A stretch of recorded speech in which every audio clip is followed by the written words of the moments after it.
Às 11h08, por qual motivo a gente conversa agora? Tem algo bem importante, hein? O Senado deve votar hoje, né, Elaine? O projeto de lei, o PL, que devolve o voto de qualidade ao Conselho de Administração de Recursos Fiscais, o CARF. Se aprovado, esse mecanismo deve aumentar a arrecadação federal. Como é que funciona isso, Elaine? Porque a gente fala CARF, assim, é algo tão técnico, tão específico. Você pode explicar pra gente? O CARF, ele não é um órgão do judiciário, às vezes as pessoas se confundem. É um órgão administrativo aonde vão parar aí os contenciosos em relação à tributação, a impostos. São questionamentos das empresas em relação a cobranças da Receita Federal.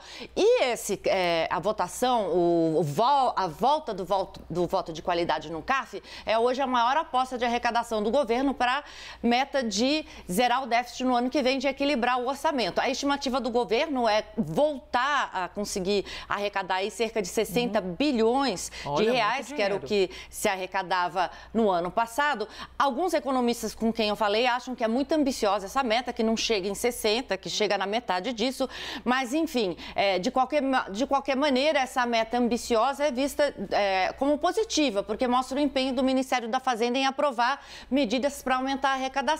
E como é que funciona o CARF? A gente fez aqui uma amostra que hoje o CARF ele é dividido em dois tipos de representantes. 90 representantes dos contribuintes e 90 representantes da Receita Federal, do Ministério da Fazenda. Então, é 90-90, ele é dividido. Esses contribuintes são pessoas da sociedade civil, representantes de setores empresariais, sindicatos também. E aí, eles fazem a votação em relação a algum contencioso tributário.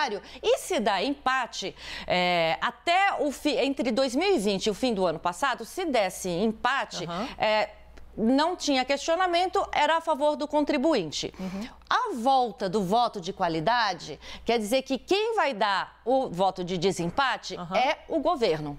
Então, há uma chance, o presidente do CARF, há uma chance maior da União poder vencer esses contenciosos. E por isso a estimativa de que volte a ter uma arrecadação de 60 bilhões de reais, que era o que se arrecadou em 2000 antes de ter, enfim, essa medida para acabar com o voto de qualidade, o voto de Minerva. Tá aí a explicação sobre o CARF, então, que às vezes é tão complexo, a Elaine explicando tudinho pra gente. E o dólar, Elaine Basti? Olha, o dólar, ele tá danado, viu? Ele sobe um pouquinho, cai um pouquinho, agora ele tá operando em alta de 0,23%, tá sendo negociado a R$ 4,86. Acabou de virar a cotação, porque hoje, na abertura, agora há pouco, o dólar estava em queda, depois que saiu a revisão do PIB do segundo trimestre dos Estados Unidos. Foi um número revisto para baixo, indicando que a economia está crescendo num ritmo menor do que se projetava. Saíram também dados do mercado de trabalho americano mostrando abertura de vagas menor do que era esperado. São dados acompanhados bem de perto pelo investidor, que está esperando aí uma pausa dos aumentos da taxa básica de juros americana. Aliás, o Federal Reserve ele se reúne agora dia 19 e 20 de setembro. Enfim, essa expectativa tem mexido com os negócios aí ao longo da semana passada e dessa semana também, porque influencia os juros dos títulos da dívida americana.